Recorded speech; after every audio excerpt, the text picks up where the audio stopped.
The presentation today will be a set of slides that I'm just going to run through with you now, and then I'm going to demonstrate the actual digital request process. Firstly, this data collection isn't asking you to provide any additional information from the previously Excel-based proforma, as far as I'm concerned. And in fact, I think it probably will streamline a little bit and reduce some parts of the request process.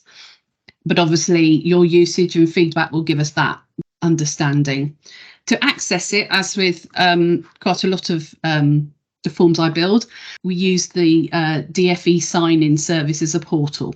So you have to have an account with DFE sign-in, and if you've not used it before, you'll need to create that account, and the digital form user guidance that will be published shortly, which also includes a link to the actual proforma, will give you explanation of how to do that if you're not already aware. The disapplication request types are the same. They might be slightly longer list because I had to break up a couple of things. It's general, which is schools and central school services, schools block movement, high needs, early years pass through only, and then early years everything else, because pass through needed to have its own little set of things. So that's why there's a second there. The digital form format is that it's you go in through a main page after you've logged into DSI, you tell it what disapplication type you are requesting, and then that will take you to a schedule page, which will give you all the links to the subforms that you need to complete. In this instance, and for all disapplication requests, you have to fill in 5 mandatory sections, which is the summary, supporting information, consultation information, legal information, and equality information. And if you're making a schools block movement request, then there's a specific schools block one. And if you're making an early years pass through only, as I mentioned earlier, there's a specific extra 6th form for that one. But you'd only fill those in if you were doing a early years pass through or if you were doing a schools block. But for all disapplication types, you fill in all 5 subforms. So and what you have to do for the disapplication request to be confirmed and complete, you have to have submitted all the subforms. So you can't, if I just go back to show that once you've gone through once and submitted that maybe the summary, the DSI closes down your login. So you have to come back in and log back into DSI through the main page to then get and then tell us again what your disapplication request is to get back to that schedule. It isn't ideal from a user's journey at this moment in time. We fully appreciate that, but we are working on improving that in the future. But this does work, and you know, at this present time, we've used it on numerous occasions, and it does work with a little bit of guidance sometimes. But we have full user guidance available, and obviously feedback and full. You can contact ESFA inquiries, who will come through to us, myself and my team, if it's to do with you're having difficulties of getting into the form itself. But that's what this form's basically saying, is to do all sub forms, you'll have to go in through this route, this loop, 5 times minimum.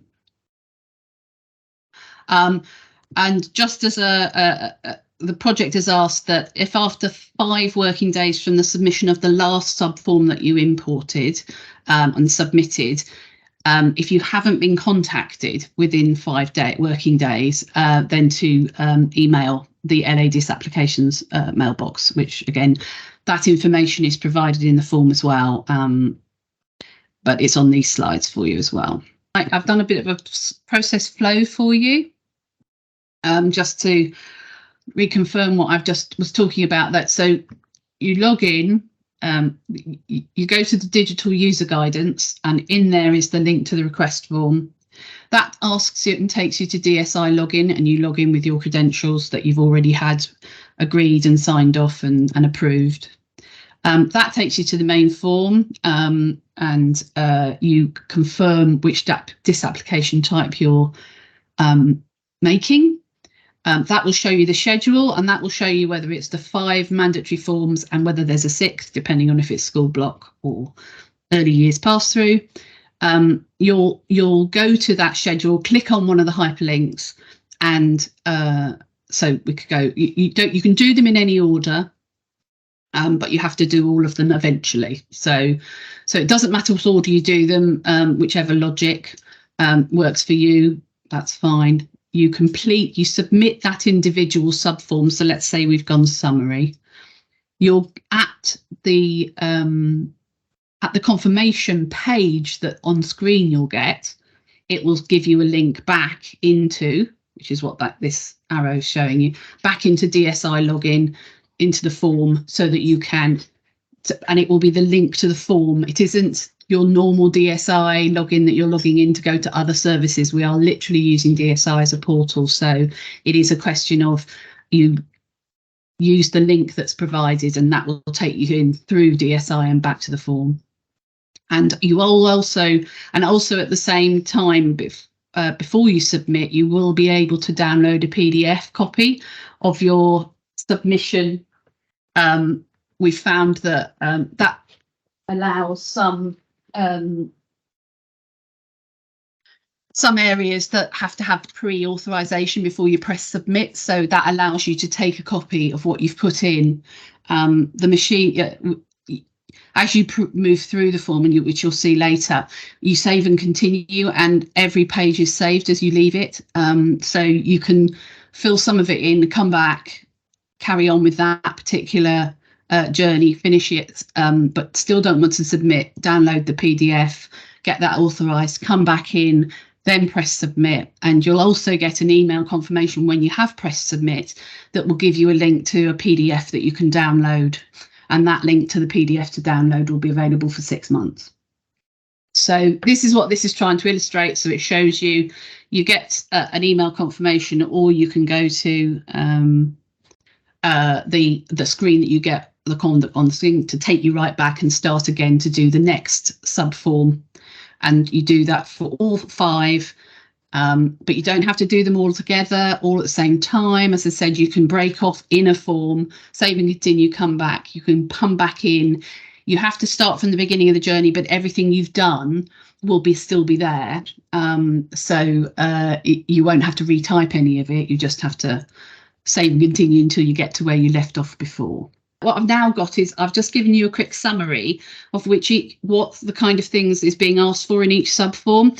I know from using the previous the Excel spreadsheet that you had, some of it was maybe in different orders, and you were expecting some things being asked for at a different stage. So that's just to forewarn and forearm you that most of everything, all of what you've provided last time will be asked for, but maybe in a different sequence to what you're used to.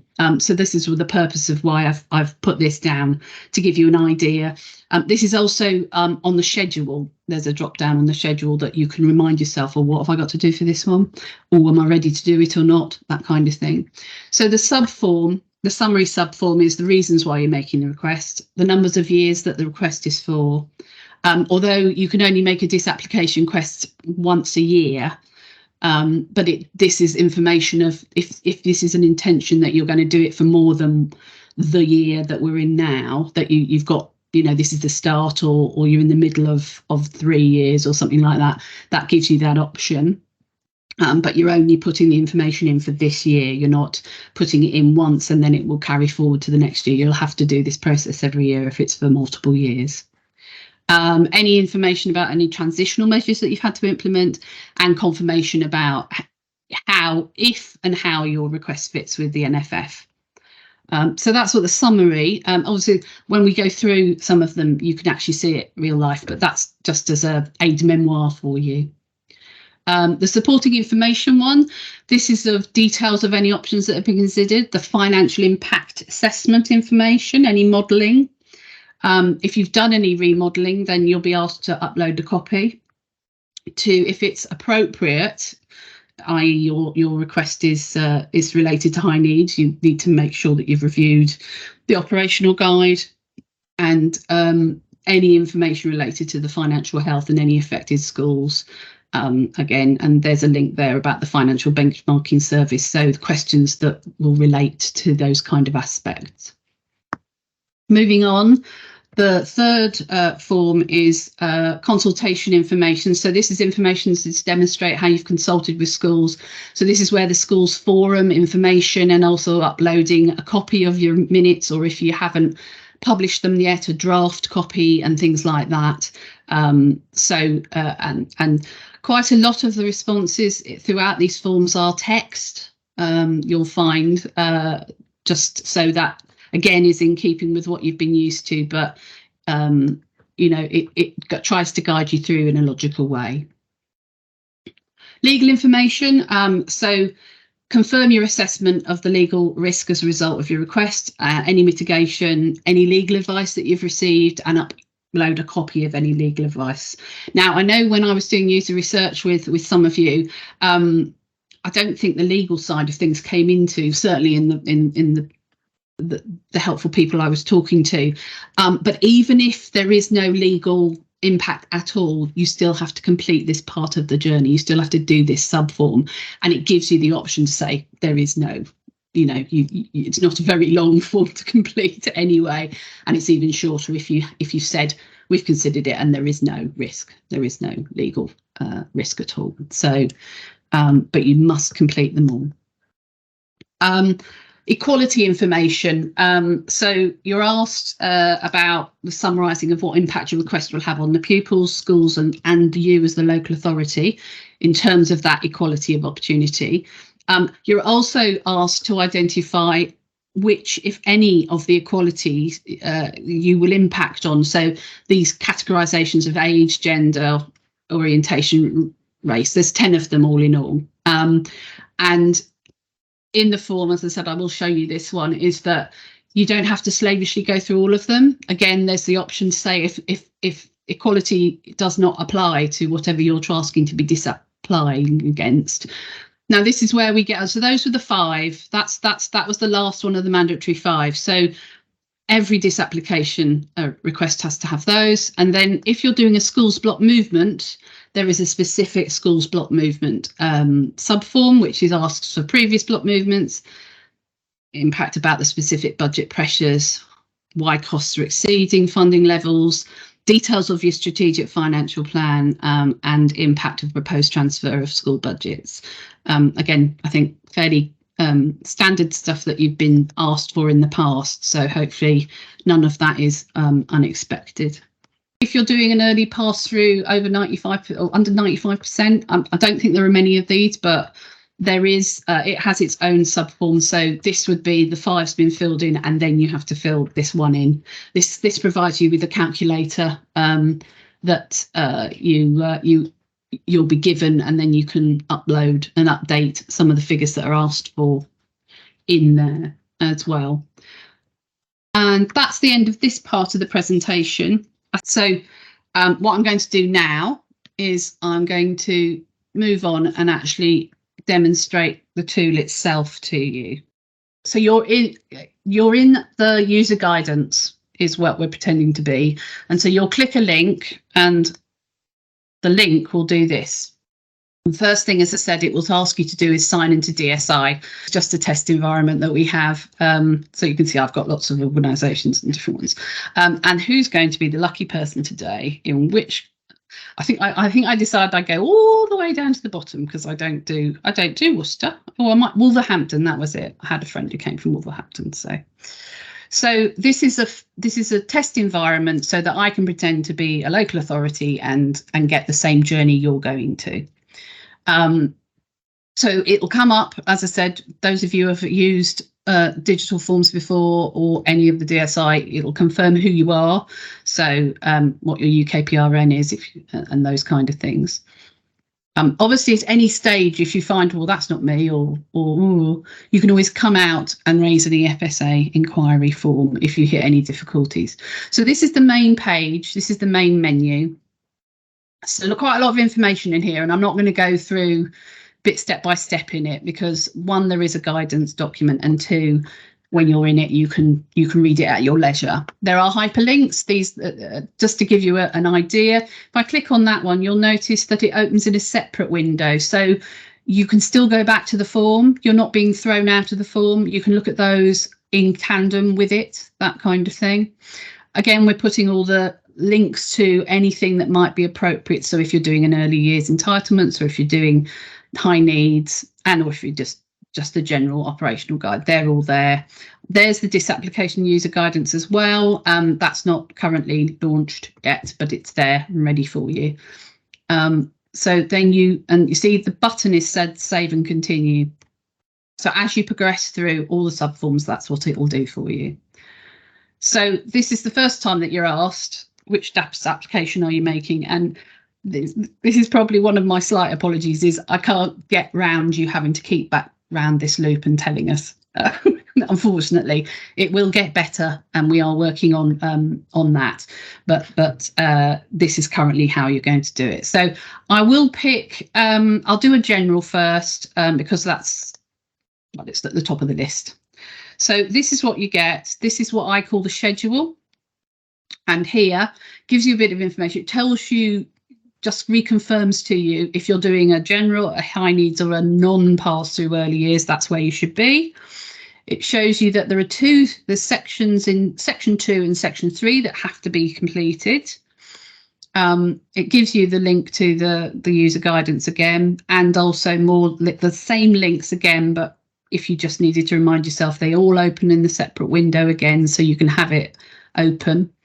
And this was where I mentioned when I was doing the slides that what was in the slides, I've also added on here to remind you as a, you'll hear and think, well, which one should I do? And oh, have I got all of that? I'm not sure. So that's there just to help and assist, but not, and they're dropped down so that they don't think. So let's go into the summary, because logically to me that would be the first one I do, but that's a hyperlink. Those are the hyperlinks, so they are coloured in the same way.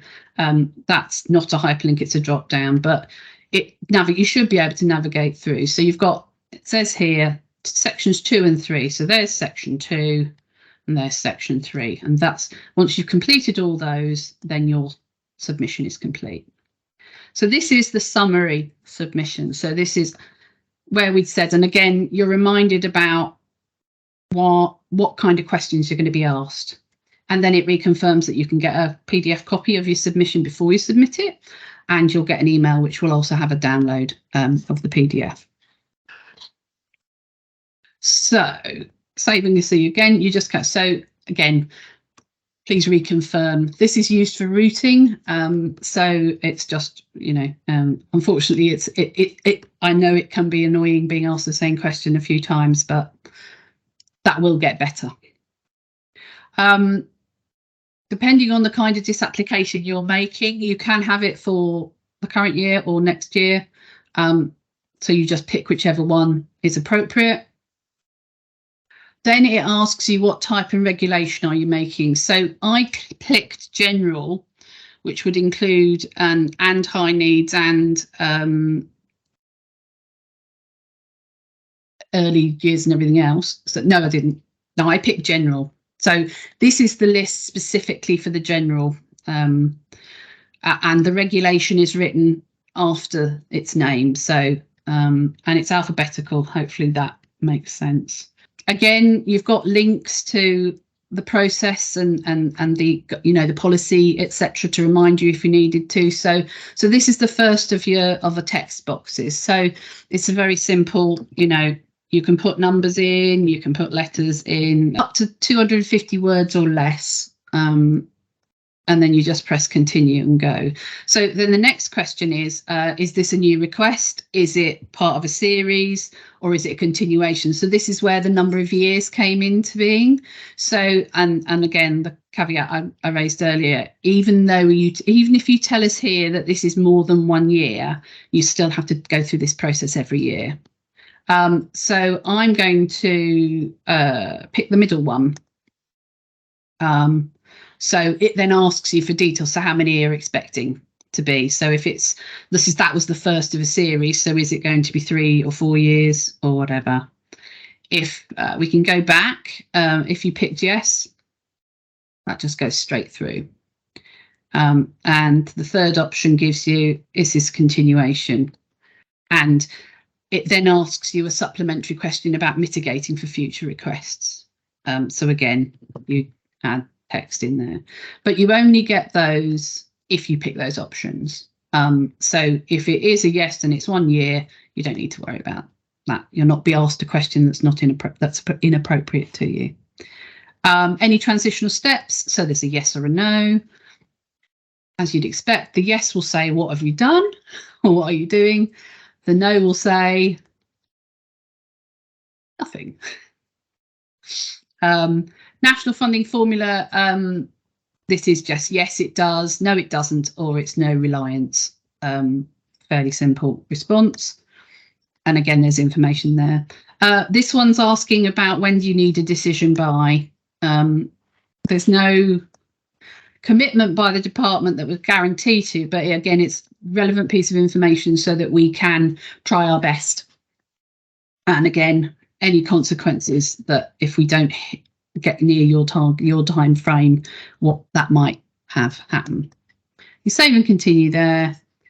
There's 2 simple declarations that you are the best to your knowledge and that you have authority to submit this request. This is part of the request, so every submission is the submission because they're parts of it. Save and continue. Then you get the check your answers before you're submitting. Now at this stage, you can actually not submit it if you didn't want to. If you're, I'm not sure, well, am I sure of it? You know, some of the forms obviously get into financial information and it might be you're not 100% certain. So at this stage, what you can do is you can save a PDF. And you'll see there it says not submitted. It gives you the time and date and it repeats all of that check your answer information. So you can download that, you can save it and take it away. And you could leave now, you could leave. Or if you're happy and you've got a copy just because you wanted it, but you're happy to submit, you'd then submit. And that's it, that's submitted. So you'll get a confirmation for every submission you do. It'll tell you which one you've done. So that's summary information. You can go in and resubmit or change. You need to submit all the forms. So this is where I was telling you it takes you back with a link to the form, to the main start point, which we will do. Again, it asks you if you haven't had anything, if it reminds you about the 5 days. If you have any problems with the form builder, with the form itself, you would raise an incident through EFSA inquiry form, which I'm sure you're all very familiar with. And if you've got anything related to the actual policy or what you've got to put in, not the how, so it's the details, it's the text, etc., that you would raise with the business area that looks at the disapplications themselves. So that was the summary page. The final thing that is also, and I mentioned before, was when you then in your email, you will get, sorry, I use black on white, so hopefully people can see that. So this is the email I got for doing summary. Again, it's a repeat of all the stuff, a lot of what was on that summary page that appears on the screen. It gives you the link to go back and start again. And this is where there's a download of the PDF. So if we click on here, what it does is it asks you to put in the email address that you used, i.e. what was the email that you used in your DSI. So whichever that is, takes you to this downloading the PDF. This will be here for 6 months and then there you go. Obviously I did this a little bit earlier. And but it will confirm your ID, it'll confirm that this has been submitted, and again it will confirm all the information that's been put into there that you can keep and download. Now, so you can do it in 2 ways. You can finish, shut down this dialogue, or and then you go to your email and say, oh, I've got to do another one now. So, but I'll do it from here just because we're here. So you click on that, and this will take you back. So pretend, because what will happen is, because I'm in a test environment, it hasn't chucked me out, but in real life it will. So you'll get the DSI asking you to log back in and reconfirming who you are, and then continuing back to this page, which you'll know. You're carrying on with general, and you've done the summary. So let's go and do the consultation information. So again, they all look, so again, it repeats and reminds you as to what you're being asked to provide here and what you'll get in return. It also gives you a link back to the main menu if you've, oh no, I didn't want to come into this one. So you've got a way back. So this is about school consultation. So how many schools are impacted? So if you pick no, you haven't consulted with the affected schools, we then ask you, well, when are you planning to? That would go in, and why haven't you consulted yet? So again, so you've got the option of being able to provide some text. I'm going to go back and show you what the no, the other one does is, so yes, you have consulted. And so it asks you what were the views of the schools then. So again, that's text. Then it moves on to asking you about, have you consulted the school's forum? And so it's a simple yes or no. If it's a no, it will ask you when you're planning to, or when's that happening. And again, this would have to be a date in the future.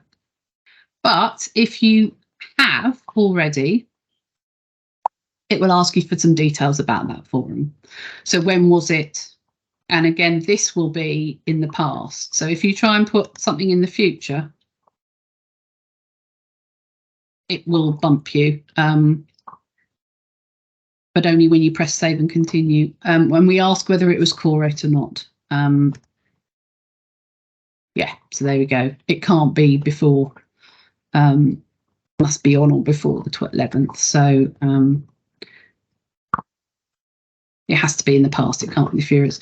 There is no, you go the same way whether you say yes or no. Again, it's a piece of information that we require. So even if they weren't current, we still ask the question as to whether there was a vote. So you've got three options, yes, no, or the decision was deferred. So if you ask yes, if you answer yes, you'll be asked for how many people voted for, how many against, and how many abstained. You'll then be asked, have you published these school forum minutes? And yes, you have, or no, you haven't. We've got them in drafts still. So if yes, you have, you'll be asked to provide the URL of the site where you've published it. If you haven't, you'll be asked to upload a file of your draft, which I've got. So this is an example of the upload. And again, anyone that may have done some of our digital forms before will be familiar with this, is the upload facility. You've got up to a 10 meg file size. And also it spools, because what's happening as well as uploading it, it's also virus checking it.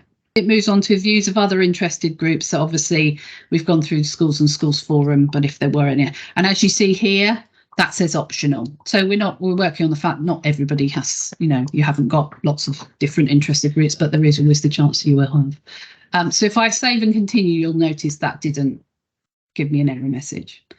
Same declarations for this particular journey. Again, same facility, something I didn't point out before. You can go back and change. So if you see this, you think, oh no, that's the wrong date. You can change it. It'll take you back. You'll notice, unfortunately, it's blanking out the data at the moment. Again, that's a slight annoyance and bug, but will get fixed. So there we go. It's now changed the date. So you can do that in any of those aspects as well and take you back and come forward again. Again, once you're happy, or if you don't want to submit that one, I will come away. So you can just literally just sign out. At that point, you've maybe taken your PDF copy and you've signed out. So we go back in. So the last time that this main form went into, someone picked general. Now, just to pick up on the fact that some of you might want to raise a number of different disapplications. So what you can do is, obviously, you can do, my recommendation is do all 5 of the mandatory forms for a disapplication type.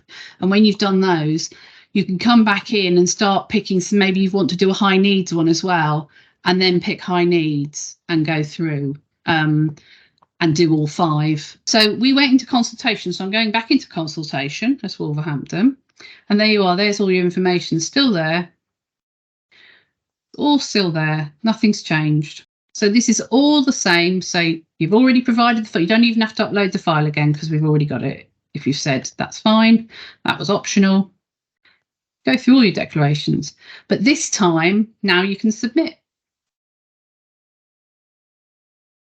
And there you go. It confirms, it gives you the number and you're back to there. And so you would go back, you get your email, come back to this main page. So the equality impact, again, it has what you need to look at. So it asks about individually about what equality impacts have you got on pupils, schools, and you as a local authority as well. And then this is where I was talking about in the slides where it was if there's up to 10 categories of characteristics, and so you can have it, which I know in some instances with my user research, some people said it didn't apply. So in that instance, all you do is you just say none, and you'll just be asked to, well, if there's no impact on any of these, so if you've not picked any of them, then it will work on all 10. It's not applicable. But if you can pick all of them, so it's only clicked age and gender. So then it shows you age. So this page is, you can have both. You can have either positive or negative, or you can have both positive and negative impact. Giving you some help text here just to the kind of things we're looking for you to put. And again, you in there is the text to support whichever assessment or both assessments that you've given. Move on. And so then it comes to gender, which was the next one that you ticked. Say that's a positive impact there.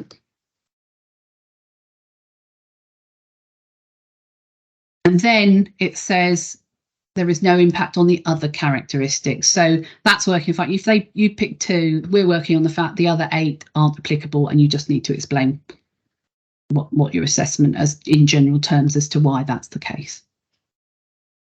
Then we're asking about impact monitoring. So how do you plan to monitor the impact on your proposals? Again, there's some a link to the public sector equality duty just to help you, and that'll open in a separate page, and so you can consult with it if you need to, if you're not sure what to put there.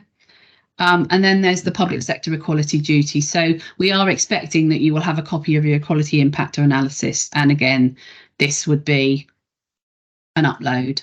Then it's just agree to the declarations. Same thing.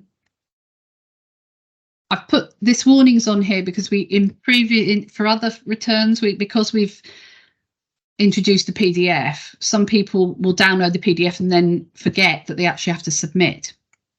So that's what that warning's there, is just to do submit. If you're ready to submit, please submit it. Supporting information. So again, it's reminding you, it's telling you so that you can prep before you come into the form. But even if halfway through you suddenly realise you haven't got it, you can, as long as it will always save and continue the last page you're on. So if when I press that, then it will remember that answer. It won't remember this one unless you fill it in and press save and continue. And that's how it as I said in the past. So we're asking you what other options have been considered. So that was a yes, we have considered. If you said no, why have you not considered? So, and again, you don't get asked the wrong question to whichever.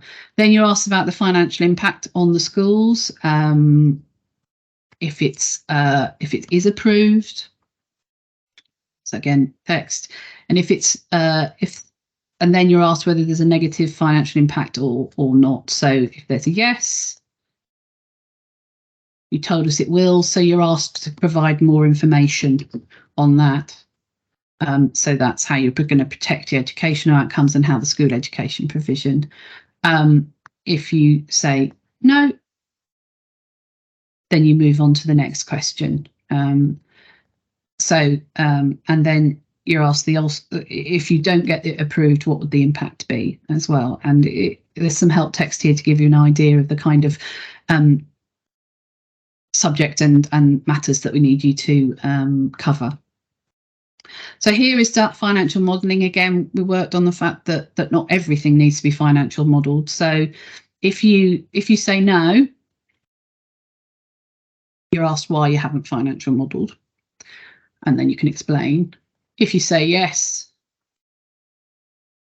there's an upload. That was you've not completed it, so it's asking the give some more information. Then you're asked about the local context currently happening across and telling us what's happening in SEN and those kind of things. So gives again some more help text. You agree, same declarations, nothing there, same body here. Back to, and we'll go through the last one. So as I said, when you've got that, you'll have to come back through DSI. It's because I'm in a fake environment, so it's allowing me to do that. So the last one, which was the legal information. Again, I know from user research that this was, and this is what I mentioned earlier, is if there is no risk, it's a simple click that. Have you taken advice? You'll be asked why not, but that's the end of that journey. So it's not an onerous if you know legal advice and legal impact is nothing to do with what you're doing. It's not too much of a journey for you. And then the others are, it asks you for your categorization. What assessment have you given it? It's the same dialogue to whichever, and it then asks you, have you taken any steps to mitigate? If you say yes, it asks you what. If you say no, it asks you why. And if you've taken legal advice, it would ask you what was it and did you have a copy of it that you could upload? And if you did, then again, you could upload, but we won't do that. But if you said, no, I haven't got it, then we're not going to ask you for something you don't have. So let's say this is a schools block now. We've clicked that. So there's the schedule, and it clearly says it's your schools block. There's and it says 2, 3, and 4.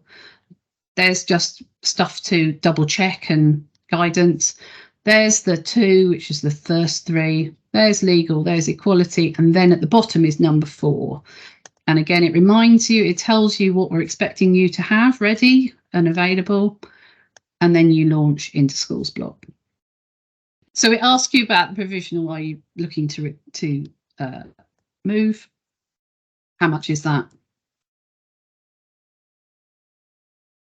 You'll notice it will make it into, you don't need to put the formatting on it or anything. It'll know it's a pound, and it will know that how many digits you need, how many zeros and commas and stuff like that that you require in there before you click the thing. Then it asks you which kind of schools block funding you're going to transfer to. So we'll say high needs. What percentage do you propose setting your MFG at if the transfer is approved? So you can have up to a minimum of -5 and a maximum of 5. And also then it asks you about minimal per pupil levels, and are you still able to meet them, yes or no? If you say no, we're not asking you any more information. It's just a simple inquiry as to where does that leave you. Then you're asked about your DSG carry forward. So obviously where we are now, for the next year, for next academic year, and then for the third academic year. Ask you about your budget pressures. So it's a breakdown of it. So examples, it gives you an idea of those kind of that have led to the transfer. Again, text response. Then it asks about high needs cost assessment. Because I clicked high needs, it's asking me this question. If I'd not clicked that I was moving it to high needs, it wouldn't ask this question. So again, that's it's tailored, and there's also a full assessment of how the high needs are exceeding funding levels, optional. So you can upload a file to support that, but that's purely optional. And then additional high needs, again, because I clicked it with high needs, it's asking additional information about how that will be targeted, that extra funding that you're asking for, and gives you some guidance.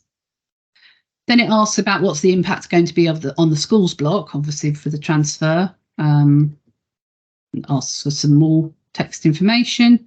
It then asks about the cost pressures for future years, about what impact that can have on subsequent years.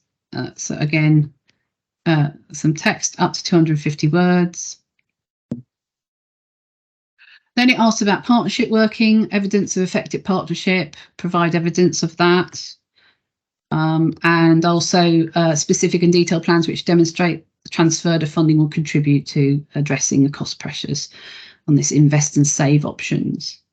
Then it asks about health and social care contributions. Then it asks about the strategic financial plan, and there is an expectation that you'll have your strategic financial plan or your DSG management plan, and so that is another upload. Same declarations, same check your things and submit. And that's the end of my presentation.